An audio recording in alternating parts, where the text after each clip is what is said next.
Il y a un trait de caractère qui peut être votre géant. Par exemple, quelqu'un qui est colérique, quand il est en colère, il n'attend personne, il peut tout casser, tout détruire. Il y en a qui qui ont le vol comme géant de sa vie. Il ne peut que voler, même s'il fait n'importe comment. Tu donnes tout, mais il arrive toujours à voler. Il y en a qui sont, leur géant, c'est l'impudicité. Voilà, il dit, mais c'est plus fort que moi. Donc, chaque personne, chaque famille, chaque tribu, chaque même pays a ses propres défis. Les défis qui caractérisent une personne. C'est ce qu'on appelle les géants. Donc, la victoire que Jésus a sur les maladies, sur le blocage, sur la pauvreté, comme il est écrit dans Luc 4, 18 à 19. L'Esprit du Seigneur est sur moi pour annoncer la bonne nouvelle aux pauvres, pour délivrer les captifs. Donc, tout ce qui te bloque, avec Jésus, tu peux. Mais il faut que tu persévères. Il faut que tu ouvres le cœur et que le Saint-Esprit te donne sa puissance selon Acte 1, verset 8. La Bible déclare, l'Esprit viendra et il vous donnera pas l'argent, pas des maisons, mais une puissance. Pourquoi? Parce qu'il y a des choses qui te dominent. Il faut que tu puisses renverser la tendance, comme il avait dit à Jérémie le prophète. Je t'établis le prophète sur les nations pour renverser. Tu dois renverser les géants de ta famille, les géants de ta vie, les géants de ton quartier. Il y a des quartiers qui sont assiégés par la pauvreté. Il y a des quartiers qui sont assiégés, contrôlés par l'impudicité.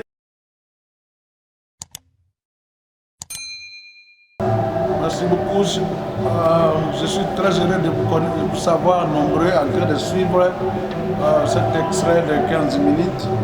J'aimerais aujourd'hui vous parler sur les géants. Les géants, ça veut dire des choses qui nous dominent, des choses qui sont supérieures à nous, les hommes, les femmes, les esprits qui dominent notre existence et qui nous empêchent de vivre ce que nous avons choisi de vivre, ce qui nous intimide et qui crée la panique dans nos vies.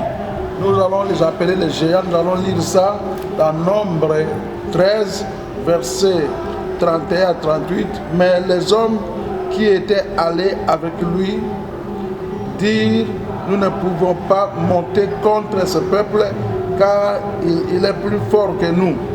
Et ils décrièrent devant les enfants d'Israël le pays qu'il avait exploré. Ils dirent, le pays que nous avons parcouru pour l'explorer est un pays qui dévore ses habitants. Tous ceux que nous avons vus sont des hommes d'une haute taille.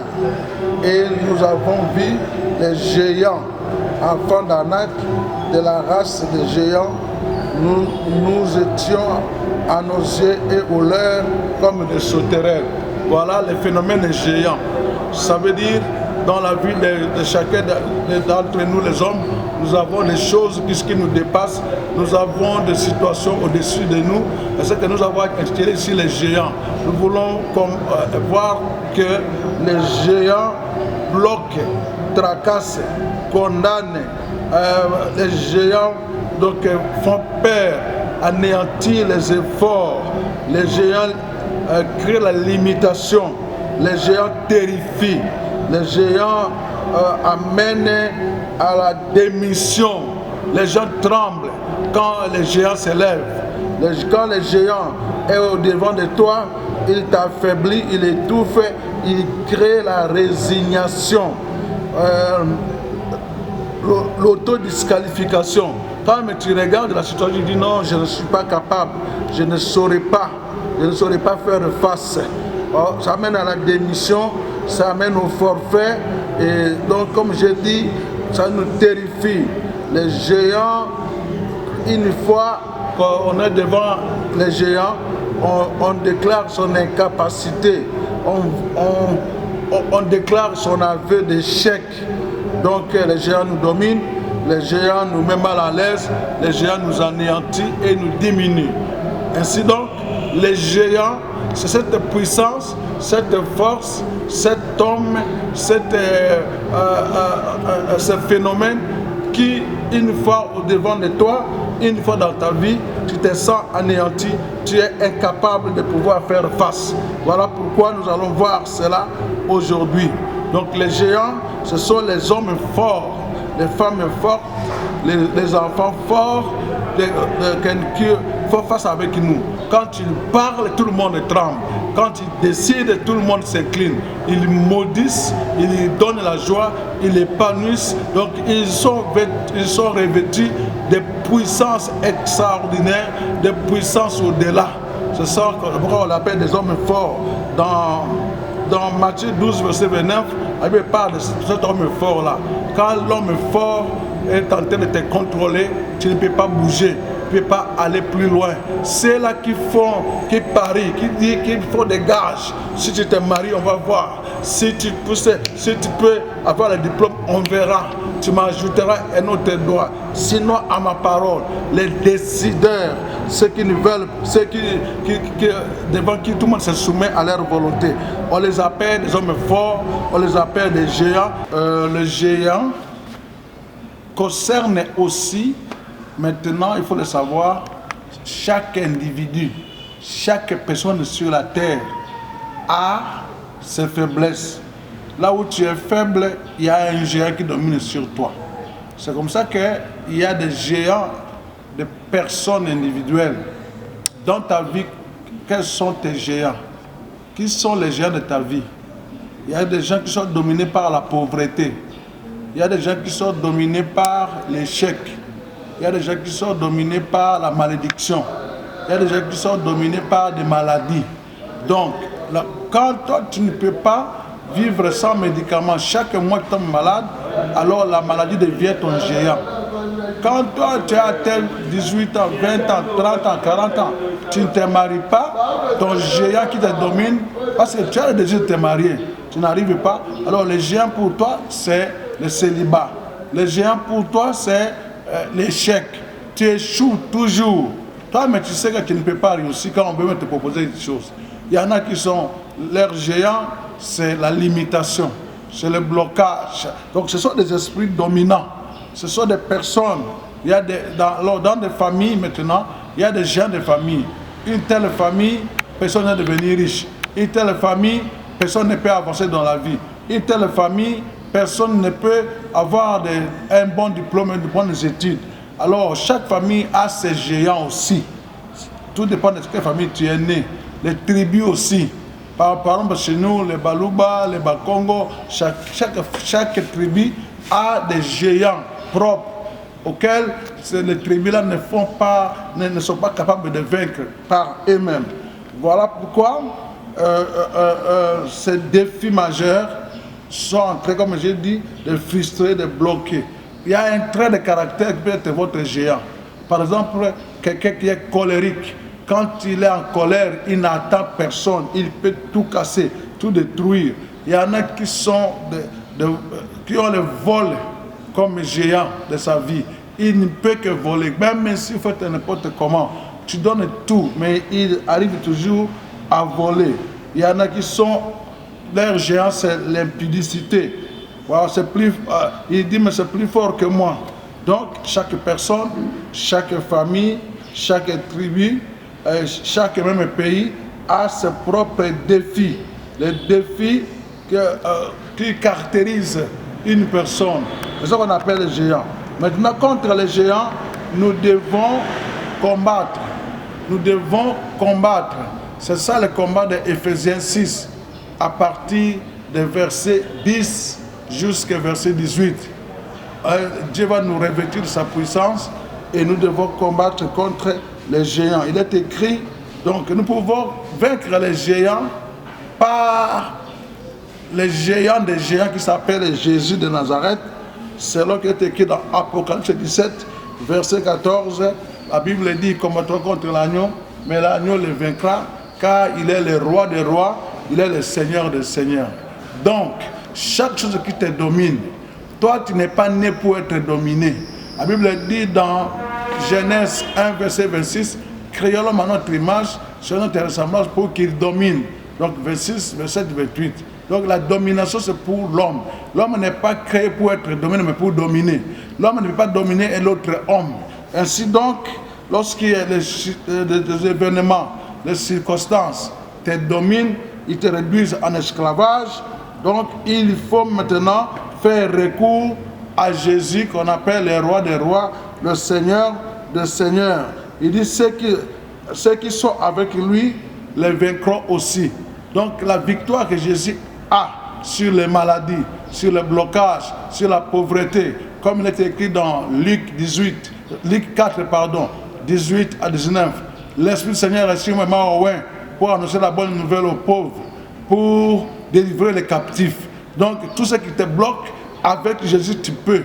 Mais il faut que tu persévères. Il faut que tu ouvres le cœur et que le Saint-Esprit te donne sa puissance selon Acte 1, verset 8. La Bible déclare, l'Esprit viendra et il vous donnera pas l'argent, pas des maisons, mais une puissance. Pourquoi? Parce qu'il y a des choses qui te dominent. Il faut que tu puisses renverser la tendance, comme il avait dit à Jérémie le prophète.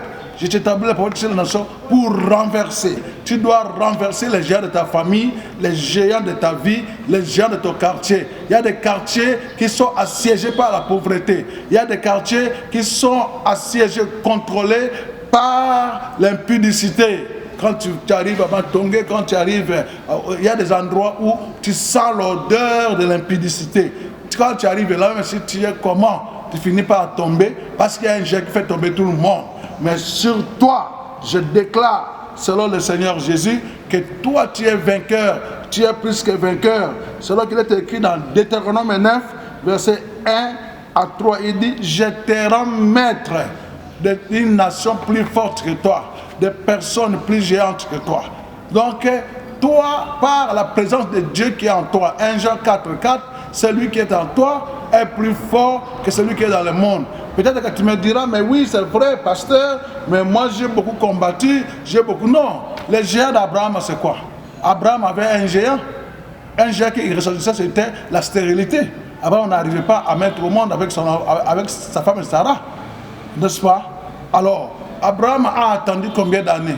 Donc il faut la patience, il faut continuer à combattre jusqu'à 25 ans après qu'il a eu Isaac.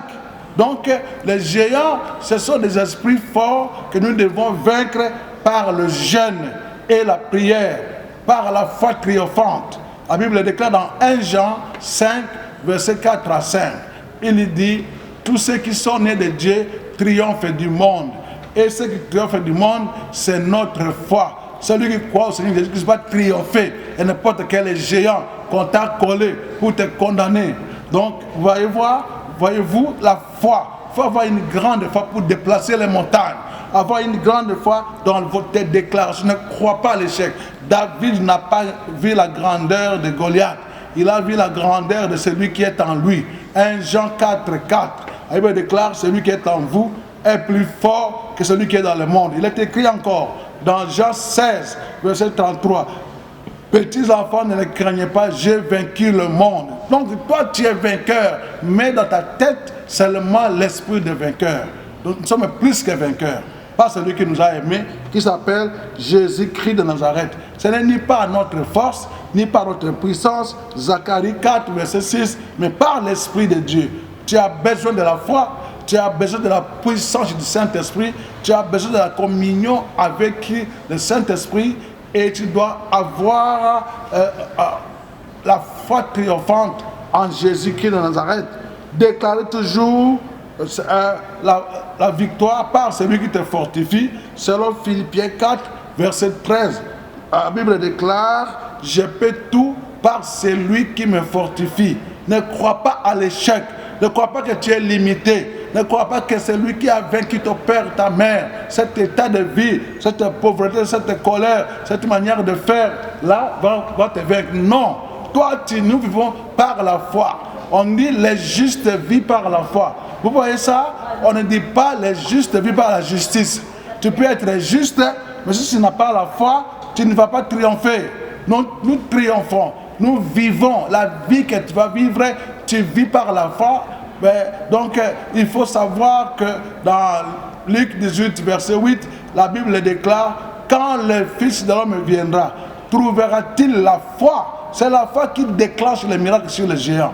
Vous voyez, dans Matthieu 17, verset 14 à 21, il y avait un esprit géant qui avait possédé un enfant. Cet esprit-là a projeté l'enfant dans le feu, dans l'eau, dans tout. Quand tu vas lire ça. Mais on a amené cet enfant chez les disciples de Jésus pour qu'ils puissent opérer la délivrance, car ils ont vu que Jésus leur a donné ce pouvoir-là, ils ont opéré déjà. Malheureusement, ils ont tout fait, mais l'esprit était géant. L'esprit géant, puissant, fort, et ne voulait pas partir. C'était plus fort que les apôtres. Et le père de l'enfant a amené l'enfant chez Jésus, et Jésus a réuni toute sa puissance et a expulsé l'esprit. Les disciples ont demandé à Jésus, mais comment nous on n'a pas pu chasser cet esprit? Il a dit, parce que vous manquez la foi. J'ai parlé de la foi déjà. C'est par la foi intense, la foi intermittente. Comme la Bible dit, Abraham, espérant contre toute espérance, a pu obtenir. Vous voyez? Deuxième, alors, pourquoi on n'a pas pu? Il a dit, mais pour vous, comme il y a peu de foi, vous devez vaincre de pareils esprits par de jeûnes et de prières. Il faut ajouter au jeûne la prière. J'ai écrit un livre sur la prière à valeur ajoutée. Il y a beaucoup de choses à ajouter pour que votre prière puisse être explosive. Entre autres ici, Jésus nous montre que pour que la prière puisse avoir la détonation de vaincre les géants, il faut ajouter à cette prière-là le jeûne. Donc je vous ai dit, pour le combat des géants, les choses qui sont permanentes, les choses qui ne changent pas dans ta vie, les choses qui te défient, les hommes et les femmes qui sont plus forts que toi, pour les vaincre, numéro 1, vous devez avoir une foi absolue, une foi de vainqueur, une foi qui n'a pas de doute. Pour vaincre les géants, vous devez avoir des déclarations basées sur cette foi-là. Vous devez savoir que les montagnes se déplacent avec la foi en Jésus. Vous devez aussi jeûner et prier. Par le jeûne et prière, les modèles des esprits, les modèles des situations qui ne peuvent pas. Vous voyez, avec Esther. Esther était mariée, mais il y avait un géant. Le géant, c'était la loi. La loi qui était établie dans la cour royale, qu'on ne peut pas voir les rois sans qu'ils t'appellent. Elle avait fait déjà 30 jours sans voir les rois.